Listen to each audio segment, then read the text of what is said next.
Film ini menceritakan awal mula kebangkitan kera cerdas karena suatu eksperimen yang awalnya bertujuan untuk membuat obat yang dapat mengobati penyakit syaraf otak pada manusia.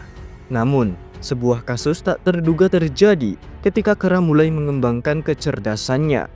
Mereka akhirnya memberontak dan ingin menggantikan dominasi manusia di muka bumi. Jadi bagaimana ceritanya? Oke, tanpa berlama-lama lagi, mari kita masuk ke video. Saya lagi di rumah deh guys. Jangan lupa like, comment, and subscribe. Okay. Film dibuka di hutan lebat yang rimbun. Sekelompok simpanse terlihat sedang berjalan beriringan. Ketika tiba-tiba, pemimpinnya berhenti sejenak, merasakan bahaya saat burung-burung berterbangan dari pohon-pohon. Tanpa peringatan, pemburu tiba-tiba muncul. Seekor simpanse muda hampir berhasil melarikan diri, tetapi ditangkap dan dikurung dalam penjara logam yang kejam, ditinggalkan untuk menatap dunia yang telah dirampas darinya. Beberapa tahun kemudian, kita akan diperkenalkan dengan ilmuwan Dr. Will Rodman dan Robert Franklin yang sedang bersemangat saat menyaksikan simpanse yang diberi nama Brick Eyes yang telah mereka rawat berhasil melewati tes kecerdasan yang menantang. Tanpa membuang waktu, Will bergegas menemui atasannya, Stephen Jacobs, mengatakan dengan bangga atas kesuksesan proyek 5 tahun mereka, sebuah proyek untuk menemukan obat bagi penderita Alzheimer. Dalam hal ini, mereka melakukan eksperimen kepada kera dengan menyuntikkan obat bernama ALZ-112. Dengan kesuksesan ini, Will berharap untuk menguji coba pada manusia. Namun, Stephen tak memiliki otoritas untuk menyetujui hal itu. Jadi, dia mengirim Will untuk mempresentasikan kemajuan mereka kepada para dewan. Saat rapat berlangsung, Will dengan antusias menjelaskan bagaimana obat mereka telah meningkatkan kemampuan Brick Eyes, mengembangkan kecerdasannya, mengubahnya dari simpanse biasa menjadi jenius pemecah teka-teki, dan menempatkan penemuan mereka sebagai potensi obat Alzheimer. Namun, di laboratorium, situasi berubah. Brick Eyes dipersiapkan untuk menjadi persentase besarnya, tetapi dia tiba-tiba mulai panik dan bereaksi agresif. Meskipun Franklin mencoba menenangkannya dengan minuman kesukaannya, pemandangan obat penenang membuatnya panik dan menyerang petugas.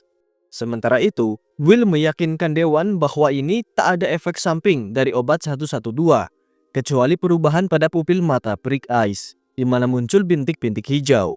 Di waktu yang sama di laboratorium, kekacauan meletus. Brick Eyes yang ketakutan melarikan diri, merusak fasilitas dan mengganggu rapat dengan kegilaan yang panik.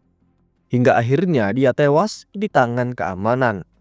Wajah-wajah terkejut memenuhi ruangan saat Brick Eyes jatuh tak bernyawa di atas meja konferensi.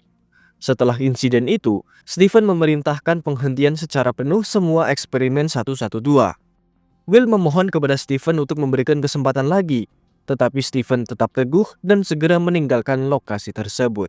Ketika Franklin kembali, dia menemukan seekor bayi simpanse di kandang Brick Eyes. Hal ini menyadarkannya, ternyata ledakan kekerasan Brick Eyes adalah upaya putus asa seorang ibu untuk melindungi anaknya. Franklin menyarankan Will untuk merawatnya, setidaknya sampai dia menemukan suaka marga satwa dan bisa mengembalikannya ke alam. Dengan bayi simpanse kini di pelukannya, Will terpaksa setuju untuk merawat bayi tersebut. Sesampainya di rumah, dia menemukan ayahnya, Charles, sedang bermain piano. Saat memperkenalkan bayi simpanse kepada Charles, Will terharu melihat kasih sayang ayahnya kepada makhluk kecil yang malang itu. Pada malam hari, Will terbangun oleh tangisan bayi. Will menemukan dirinya memandikan dan menggendong bayi itu.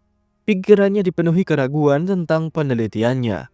Lalu, dalam momen singkat itu, bayi simpanse menggenggam jarinya, membuat Will merasakan harapan baru. Melawan segala rintangan, bayi simpanse yang berusia sehari itu menunjukkan kemandirian yang mengejutkan dengan makan sendiri. Setelah memeriksa lebih dekat, Will menemukan bintik-bintik hijau khas di matanya, mirip seperti Brick Eyes. 3 tahun kemudian, simpanse ini yang kini diberi nama Caesar menjadi pusat perhatian dan penelitian Will. Beradaptasi dengan cepat pada kehidupan manusia dan menunjukkan kecerdasan luar biasa, termasuk menyelesaikan teka-teki Lucas Tower dengan sempurna.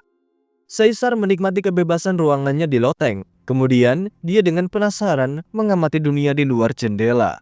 Di sisi lain, saat Will sedang mendokumentasikan kemajuan luar biasa Caesar, dia terkejut oleh keributan dari lantai atas. Setelah mendekat, ternyata Charles terlibat dalam perdebatan panas dengan perawatnya. Merasa tertekan, perawat itu akhirnya mengundurkan diri, menyarankan agar Charles lebih baik tinggal di panti jompo.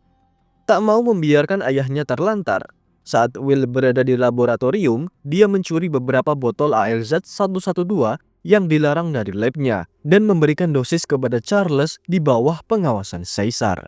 Keesokan harinya, Will terkejut melihat ayahnya bermain piano kembali dengan penuh semangat. Membuat Will terharu mengetahui ayahnya kembali normal secara tiba-tiba. Sementara itu, rasa penasaran Caesar terpicu oleh anak-anak tetangga yang sedang bersepeda. Dorongan petualangan membuatnya diam-diam keluar melalui jendela terbuka dan masuk ke gudang tetangga, di mana dia menemukan sebuah sepeda. Namun, petualangannya terhenti ketika Douglas Hunziker, tetangga mereka, menemukan dan mengejarnya dengan marah sambil membawa tongkat. Will bertindak tepat waktu, menyelamatkan Caesar yang ketakutan dan terluka. Luka-lukanya membawa mereka ke Caroline, seorang dokter hewan kebun binatang yang merawat simpanse muda itu. Sikap santai Caesar dan pertukaran bahasa isyaratnya dengan Will membuat Caroline penasaran. Will malu-malu menerjemahkan isyarat Caesar yang menyarankan agar mereka untuk pergi makan malam. Saat Will dan Caroline semakin dekat, dia mendapat tur ke kamar loteng Caesar. Memuji perawatan Will tetapi mengutarakan kekhawatirannya tentang masa depan Caesar. Caroline mengusulkan untuk memberikan Caesar lebih banyak ruang luar. Saran ini membawa mereka ke Muir Woods, di mana mereka membiarkan Caesar merasakan alam liar untuk pertama kalinya. Saat Will melepas tali kekang Caesar, simpanse itu berhenti sejenak, mengangkat telapak tangannya ke arah Will. Caroline menafsirkannya sebagai permintaan izin dan membimbing tangan Will untuk memberikannya. Dengan antusias, Caesar menuju ke dalam pepohonan yang rimbun, dengan cepat menemukan pohon tinggi dan memanjatnya dengan mudah. Membuat Will senang melihatnya begitu nyaman di alam liar.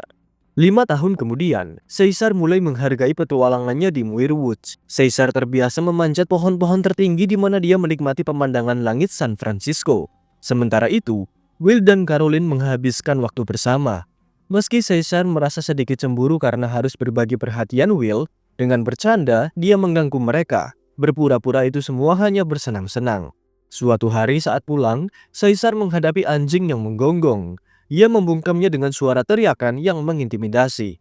Namun, setelah melihat tali kekang mereka, ia bertanya apakah dia juga dianggap sebagai hewan peliharaan. Will meyakinkannya, menjelaskannya dengan sabar bahwa dia melihat dirinya sebagai ayah Caesar.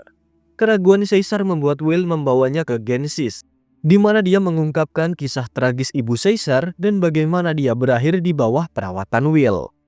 Dia melanjutkan penjelasannya tentang tujuan obat yang diuji pada ibu Caesar, obat yang sama yang dia gunakan untuk Charles, dan bagaimana efeknya diwariskan kepada Caesar.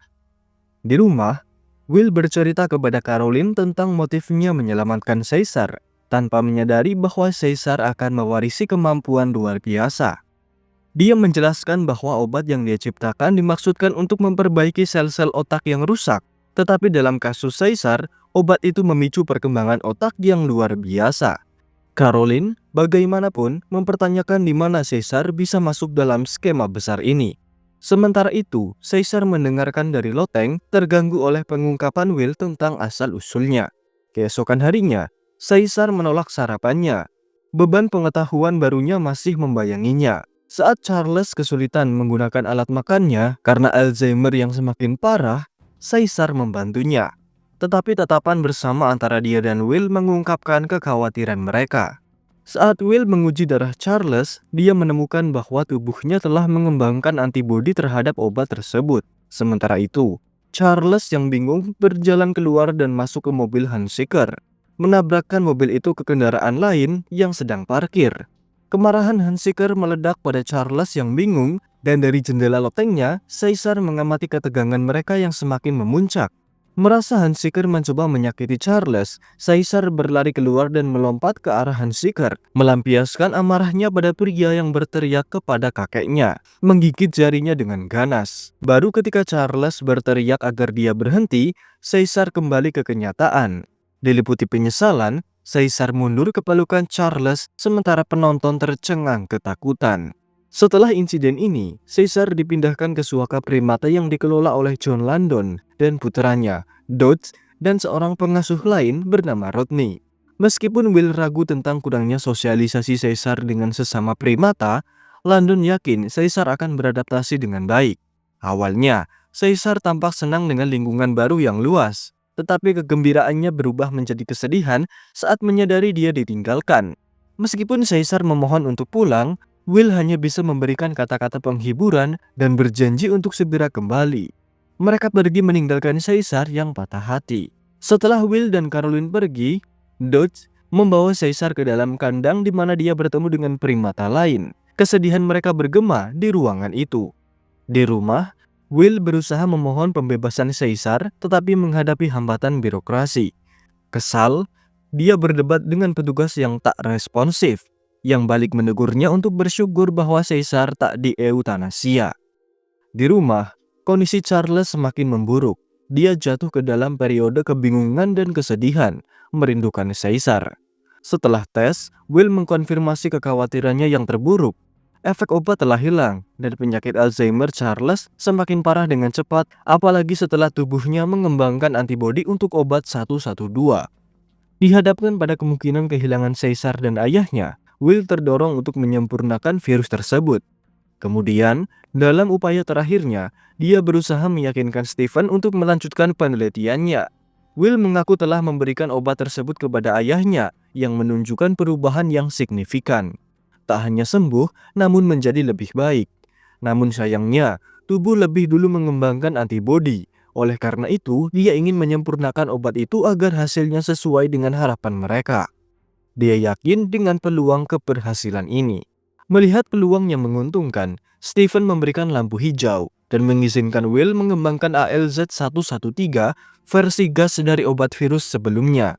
Sementara itu, di Suaka Primata, Caesar menanggung kondisi yang menyedihkan dan perlakuan kasar, termasuk diberi makan bubur yang tak enak. Merasa jijik, Caesar melemparkan bubur itu ke Dodge, yang membalas dengan semprotan air yang kuat dari selang. Setelah Dodge pergi, Caesar mundur ke sudut kandangnya, menggambar jendela loteng dari rumah lamanya di dinding sebagai penghiburan. Di Genesis, sekelompok primata terpilih dibawa untuk menguji virus yang telah ditingkatkan.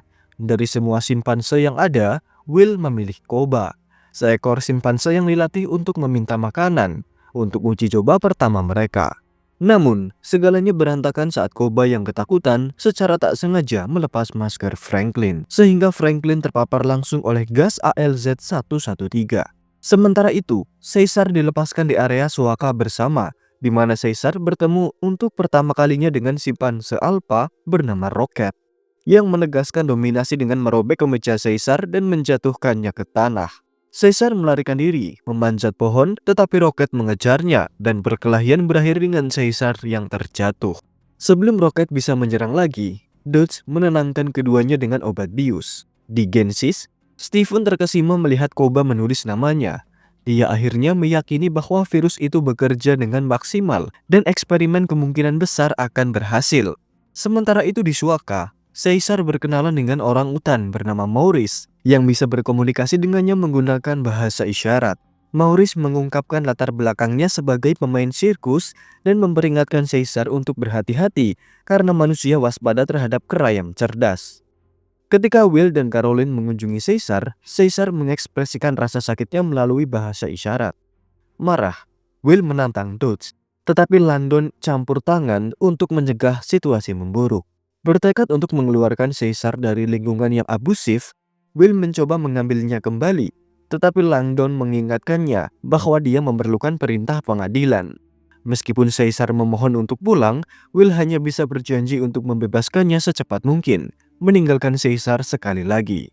Tertekan oleh perasaan pengkhianatan, Caesar melampiaskan frustasinya dengan menghancurkan gambar jendela loteng yang ia buat di dinding di kandangnya. Saat menjelajahi kandang, Caesar menemukan tangga yang mengarah ke jendela atap dan mengamati Buck, orang gorila besar yang tak pernah diizinkan keluar dari kandangnya. Dari jendela atap, dia memandang pemandangan kota, pemandangan yang membangkitkan kerinduannya akan kebebasan. Suatu hari, Dodge dan teman-temannya mengunjungi Suaka Primata. sengaja menggunakan taser untuk menggoda kera-kera yang terkurung. Melihat kesempatan, Caesar memancing salah satu pria dan dengan lincah merebut pisau ketika dia terlalu dekat dengan Caesar. Malam itu di bawah kegelapan malam, Caesar menggunakan pisau curian itu untuk membebaskan dirinya dari kandangnya. Maurice diam-diam mengamati saat Caesar mengambil langkah pertamanya menuju kebebasan. Caesar membuka kunci kandang Buck dan membangunkan dia. Meskipun awalnya enggan, Buck akhirnya menerima kebebasan barunya, berlari dengan gembira di ruang terbuka. Raungannya yang penuh kemenangan bergema di seluruh suaka, dan dia dengan penuh syukur mengakui Caesar atas pembebasannya. Caesar melanjutkan misinya untuk membebaskan Rocket. Alih-alih berlari, Caesar menghadapi Rocket, memukulnya hingga jatuh ke tanah tetapi tak menyakitinya lebih jauh. Ketika Rocket melihat Buck keluar dari kandangnya dan kera-kera lain mengamatinya, dia mengakui kekalahannya, mengangkat telapak tangannya sebagai tanda penyerahan kepada alfa baru, Caesar. Kembali ke rumah, Will mencoba memberikan ALZ-113 kepada Charles, tetapi dia menolak. Kemudian, mereka berbagi momen lembut sambil berpegangan tangan. Namun saat pagi hari Will terbangun, Charles telah meninggal dunia, meninggalkan Will dalam kesedihan. Setelah pemakaman, saat membereskan barang-barang, Will menemukan foto dirinya bersama Caesar yang membuat penyesalannya kembali muncul. Menenangkan Will, Caroline dengan lembut menyarankan bahwa sudah waktunya baginya untuk menerima fakta bahwa ada hal-hal yang tak bisa dirubah. Kemudian saat kembali ke laboratorium, Will terkejut mengetahui bahwa Stephen mempercepat eksperimen mereka untuk mempercepat penjualan ALZ-113. Will memperingatkannya tentang efek samping yang tak terduga pada manusia yang belum diketahui.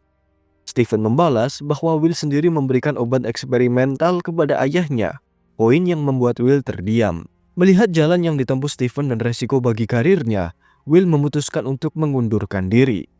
Sementara itu, kondisi Franklin semakin memburuk. Dalam keputusasaan, dia mengunjungi rumah Will, tetapi tak ada orang di sana. Dia secara tak sengaja menabrak Hunziker dan bersin darah ke arahnya, menunjukkan kondisinya yang parah akibat terpapar ALZ-113. Kemudian, Will mencoba membeli kebebasan Caesar dari Langdon dengan membayar uang dalam jumlah besar. Tetapi pertemuannya dengan Caesar tak berjalan sesuai rencana. Masih merasa terluka dan dikhianati, Caesar menjauh dari Will dan menolak untuk pulang, memilih untuk tetap di dalam kandangnya. Namun, Caesar mulai melakukan langkah strategis di dalam suaka. Dia memerintahkan Rocket untuk membagikan kue yang dia curi kepada kera-kera lain, sebuah tindakan yang membuat mereka percaya padanya. Keesokan harinya, saat berada di area suaka, Maurice bertanya kepada Caesar tentang strateginya. Caesar menjelaskan bahwa seekor kera sendirian akan sangat lemah, tetapi bersama-sama mereka menjadi kekuatan yang tangguh. Namun, Maurice membalas bahwa kera itu bodoh. Hal ini membuat Caesar memikirkan situasi mereka lebih lanjut. Caesar kemudian mengamati Rodney saat memasukkan kode kunci ke pintu besi. Dan malam itu, dia menggunakan pengetahuannya itu untuk melarikan diri dari suaka. Dia kembali ke rumah Will, di mana dia menemukan Will dan Caroline tidur bersama. Dia menemukan obat ALZ-113. Caesar menyimpulkan bahwa obat itu dapat membuat para kera menjadi cerdas. Dia membawanya kembali ke suaka dan menyebarkan gas ALZ-113 kepada kera-kera lain. Keesokan harinya, para kera tiba-tiba menjadi tenang. Caesar kemudian memeriksa mata kera-kera tersebut yang kini memiliki bintik-bintik hijau, tanda kecerdasan mereka yang telah meningkat. Saat itu, Langdon memperhatikan perilaku aneh di antara para kera. Mereka berkumpul dan berdiri tegak, tetapi dia mengabaikannya, memikirkan itu adalah hal yang tak penting. Sementara itu, adegan mengerikan terjadi di tempat lain. Franklin ditemukan tewas di tempat tidurnya, tubuhnya mengeluarkan banyak darah. Di suaka, Caesar menunjukkan ketegasan baru. Dia menolak kembali ke kandangnya dan memulai perkelahian dengan Dodge. Ketika Dodge menghina dia dengan menyebutnya kera kotor, Caesar membalas secara verbal untuk pertama kalinya. Sebelum memukul Dodge hingga pingsan, dia lalu membebaskan semua primata lainnya. Rodney mencoba campur tangan tetapi dia diserang. Caesar menyadari bahwa Rodney tak pernah benar-benar menyakiti mereka, jadi dia mengampuni nyawanya, memilih untuk mengurungnya saja. Ketika Dodge sadar dan mencoba mengambil tasernya kembali, Caesar menyemprotkan air kepadanya yang mengakibatkan kematian Dodge karena air memperkuat arus listrik. Dengan jalan mereka terbuka, kera-kera itu melarikan diri dari Suaka melalui atap kaca. Terbagi menjadi dua kelompok yang dipimpin oleh Caesar dan Buck. Keesokan harinya, Will melihat tanda-tanda adanya aktivitas baru di kamar Caesar. Namun, dia tak dapat menghubungi siapapun di Suaka untuk mengkonfirmasi kecurigaannya. Dia dan Caroline kemudian memutuskan untuk menyelidiki. Mereka tiba dan menemukan Suaka dalam keadaan porak-poranda, tubuh Dodge yang tak bernyawa, dan wadah ALZ-113 yang telah bocor. Caroline menemukan Rodney di dalam kandang yang memberitahu mereka bahwa Caesar telah berbicara. Kelompok Caesar tiba di Genesis, di mana mereka menimbulkan kekacauan di laboratorium dan membebaskan primata yang dipenjara, termasuk Koba. Di sisi lain, Stephen yang baru saja datang ke laboratorium menerima panggilan yang memberitahukan kematian Franklin akibat terpapar ALZ-113. Saat tiba di kantornya, dia terkejut melihat lobi telah hancur dan kera-kera mengintai di atasnya. Panik, Stephen melarikan diri dengan helikopter. Kemudian di kebun binatang, pengunjung terlihat sedang menonton simpanse di area Suaka. Ketika tiba-tiba kegembiraan mereka berubah menjadi ketakutan ketika Buck menerobos ke arah mereka. Setelah membebaskan kera-kera yang ditahan di kebun binatang, Buck dan yang lainnya mengambil potongan-potongan pagar yang patah untuk dijadikan senjata. Kera-kera yang dibebaskan bergabung dengan kelompok Caesar untuk menyerbu kota, menimbulkan kekacauan saat mereka merusak jalan-jalan. Ketika petugas pengendalian hewan menangkap salah satu dari mereka, Caesar dan yang lainnya membalas dengan melemparkan tombak mereka ke kendaraan para penjinak binatang. Mereka berhasil menyelamatkan teman mereka yang telah ditangkap dan terus menimbulkan kerusakan di seluruh kota. Dari atas kereta gantung, Caesar dan kelompoknya memandang ke arah jembatan Golden Gate untuk menilai situasi lalu lintas. Menyadari tujuan mereka, Will dan Caroline menyimpulkan bahwa kera-kera menuju ke hutan Muirwoods. Di sisi lain, Stephen dan petugas polisi di helikopter di atas juga mengamati kera-kera bergerak ke utara.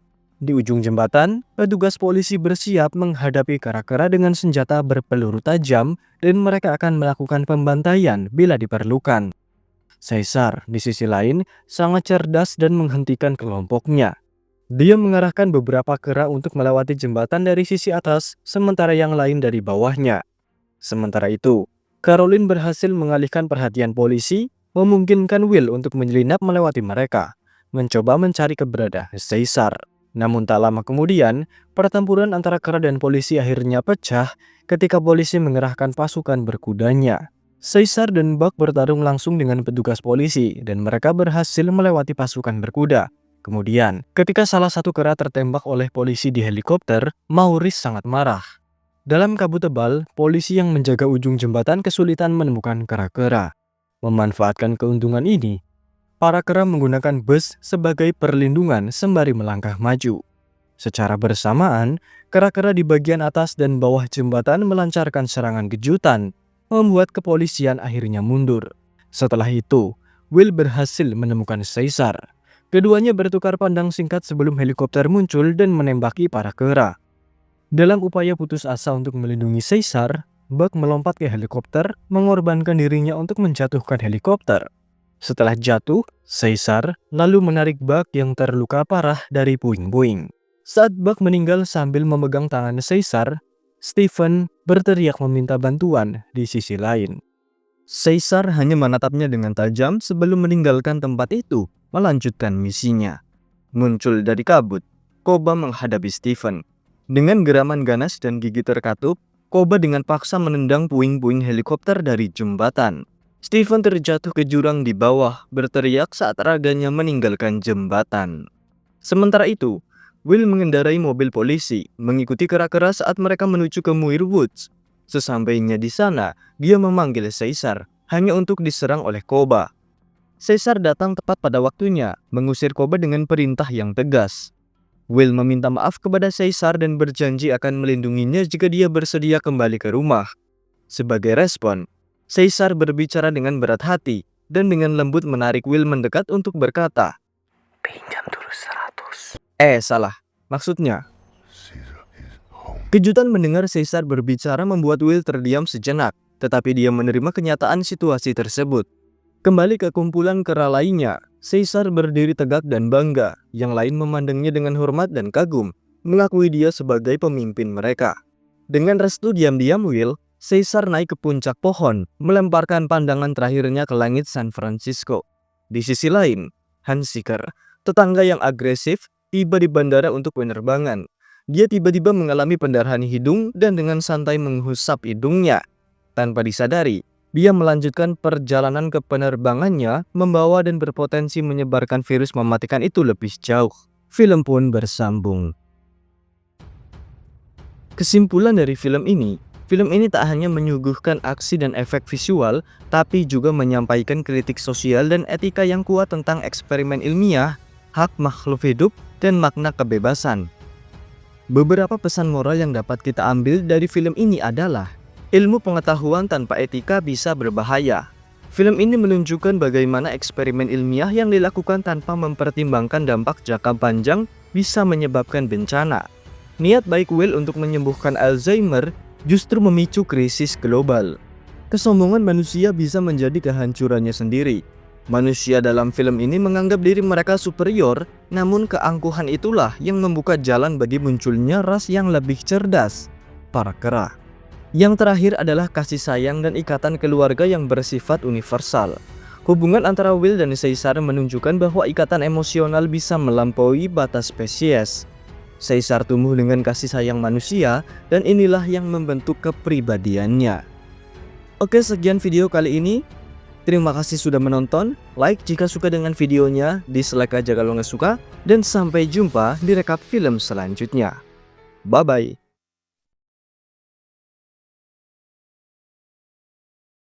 Jangan lupa subrek sama tombol ring. Oke, yang di pojok itu yang di pojok. Oke.